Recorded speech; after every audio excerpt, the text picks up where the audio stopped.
So we've been talking for a couple of weeks now in kind of increasing ways, different ways. The deacon sort of building on that in his homily last week about the kingdom of God and our way of sort of interacting with that, living it out and proclaiming it. Hopefully all of us engaging in being ministers and evangelists of the kingdom of God.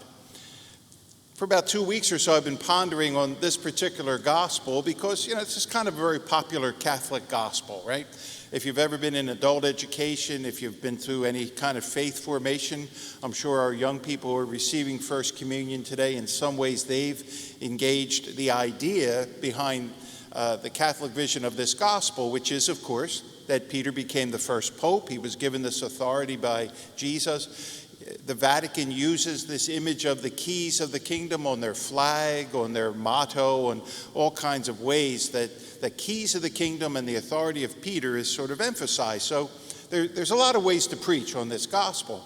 But the thing that caught my mind over the last 2 weeks is the fact that there are two questions being asked here, not one, two questions. And in our current environment, in the current world we're living in, these two questions represent, two very different visions of the world. And, in that second reading that we heard proclaimed today from Romans, who can really understand the mind of God? Because God, if you have this Catholic worldview we've talked about, God is going to bring so many good things out of these very desperate situations we're in, but he doesn't make them all go away. He allows us to journey through them. He allows us to endure them only because he intends to bring an even greater good. So these two questions that are asked sort of become almost like a litmus test. They become an assessment of where we are in the journey of this understanding God's good will in our lives. And here's the two questions, just to rephrase them. Who do people say I am? Who do people say the Son of Man is? And who do you say that I am? They're two really different questions, aren't they? If you think about it, there's a view of the world today that people have of Christians, of Catholics, of people in faith in general. And increasingly, it's not a very complimentary view. Some people see Christians as quaint, old-fashioned, traditional, out of touch. That's the nice side of it. In many ways, if you go on the internet, you'll see that Christians are seen as the enemy, evil, forcing things on other people unwillingly, and living in a lifestyle that just doesn't match the modern world. Who do people say that I am? And then who do you say that Christ is? What choices are you making? What choices am I making because of my relationship with Jesus Christ? And my friends, the delta, the sort of gap between the world vision of Christianity and the way faithful folks are trying to follow Christ, that gap is growing bigger and deeper and harsher.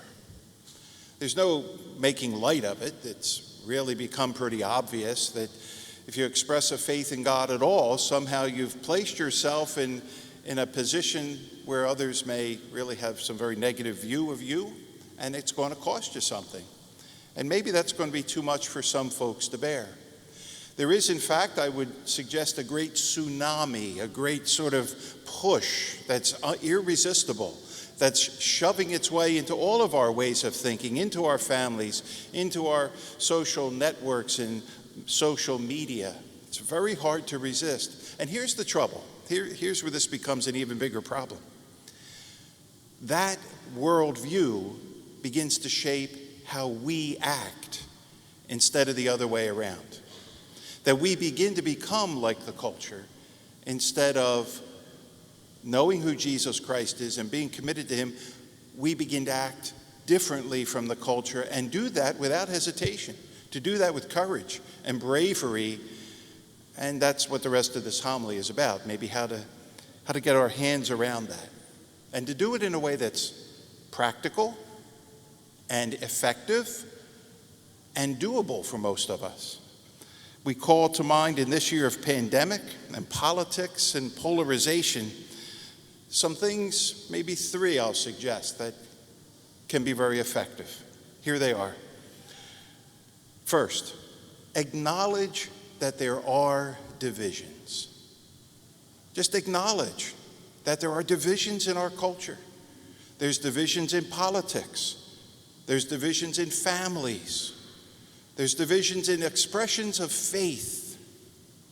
There's divisions within churches and parishes and communities of all kinds. There are different points of view, and some of them are being vocalized in powerful ways, and maybe in the larger kind of sense of our country's culture right now, some of them are being voiced in very violent ways. Let's acknowledge that there are divisions. Here's the second thing. Know what I can do and what I cannot do. What I can do and what I cannot do. Now, on one level, here's what I'm suggesting. We can't fix it all. The folks gathered here in this church today, we're not going to solve the world's problems. We're not going to be able to push back against violence and racism and bigotry and economic injustice or pandemic and disease. We're not going to be able to fix all that. But that doesn't mean that we're powerless. And just because we can't fix it all doesn't mean we can't impact it in some significant ways. But the discernment is, what can I do and what can I not do? And then to emphasize what we can do. On a little more personal level, there are decisions all of us have to make about what's right for us to do and what's not right to do.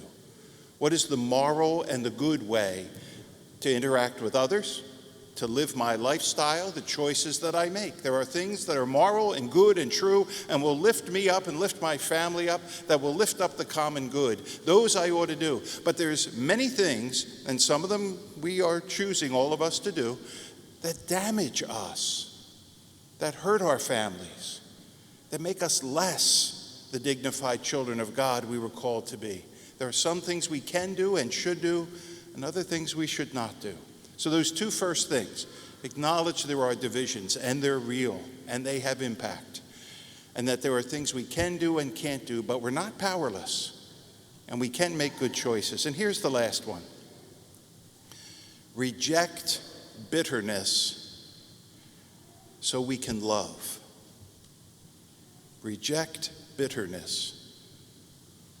There's things we ought to be angry about. There's a lot to be angry about. There's things that we're afraid of. There's a lot of reason for anxiety. There's things that some are getting pretty hopeless about, wondering when will all this sort of pass and we can go back to normal, whatever that's going to look like. But let's not succumb to bitterness or hopelessness or cynicism, but we choose to love. And here's what I mean about loving. To be willing to lay down my life for the good of the other, for the common good, for the others in my family and friends. To lay down my own opinions and angers, and here's a key piece, so that instead of rejecting people, I can enter into a dialogue, an honest-to-goodness dialogue where I both listen and speak, where I can enter into an accompaniment with others. I don't have to agree with everybody, but we can disagree without being disagreeable. We don't have to become like, and pardon my use of this term, that hellish place on the Facebook where people say all manner of mean and ugly things, vicious attacking things, hurtful things that destroy people and reputations. When we succumb to doing that kind of thing, that means the tsunami of the culture has begun to take over who we are. And we cannot do that. We can be angry, but we must love. Enter into dialogue and accompany. You know, the thing that Jesus got in most trouble for in his ministry, it's very vocal in the Gospels, he associated with sinners, tax collectors, prostitutes, non-observers of the law. He associated with people who weren't like us, those Samaritans, and others like them who were the out group, the outcast. He tried to have dialogue and interaction with Pharisees and Sadducees, but they would have none of it. We ought not to be bitter, but we should be loving. In fact, one preacher, I'm stealing this line from him, puts it this way: we are not called to the vocation of no. No one is called to the vocation of no without also receiving an even larger vocation of yes. No one's called to a vocation of no without being called to an even larger vocation of yes. Here's an example. We are opposed to the taking of innocent human life in the womb. As a church, as people, as individuals, we believe abortion is wrong. It is never right to take the life of an innocent child in the womb. We say no to that. But we say a huge yes to supporting women who are in trouble, making difficult decisions in impossible situations in their pregnancies. We say yes to families that bring a child into the world and will need support for that child and for their family life. We say yes to teaching the truth and the beauty of the dignity of all human life from the moment of conception. No one is called to the vocation of no without being called to the even larger vocation of yes. Yes, we're a pro-life church. That means all life, all through the stages of life. We're not just against abortion. We are for the gift of life and family. We say no to the abuse of young people and children. Pope John Paul II said it clearly. There is no place in the Catholic Church for anyone who would harm a child. We say no to that unequivocally. And we're called to the greater vocation of yes, to supporting those who have been victims of hurt and hate and abuse, to creating environments that are safe for all children and families, the goal being the safest place for children that anybody could imagine in this parish or in this county. That we say yes to raising up the dignity of young people and children and knowing their dignity and teaching families, working with families, coordinating, accompanying families. No one is called to the vocation of no without the even larger vocation of yes. Yes to persons with whom we may disagree for the sake of the common good. We work with people we may disagree with. It is in the home, friends. It's in our homes and in our families where our young people discover their dignity. It is in our homes where virtues are learned. The culture is teaching one vision of who do people say the Son of Man is, and oftentimes, increasingly, it's hateful and hurtful and denies our children the right to believe in God and to know God's grace in their lives. In our families is where the children will learn who they are in the sight of God. It is in the home where the stage is set for success in school.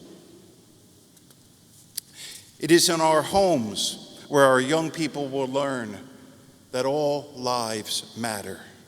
It is in our churches and schools and community groups and other institutions and in our initiatives, which become the extension of our homes, where we can encourage our neighbors and our friends.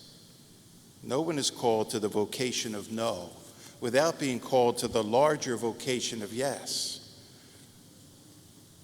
Our choice to acknowledge that Jesus Christ is the Son of the living God, that Jesus Christ is the Lord, our choice to do that has to affect the decisions we make, the conversations we have, our presence on the internet, and the way we associate most with those who are most disagreeable, most hard to be with. It cannot be a part of our lives that we are gossips, that we tear people down, or that we turn our backs on the needs of the poor. It cannot be that way.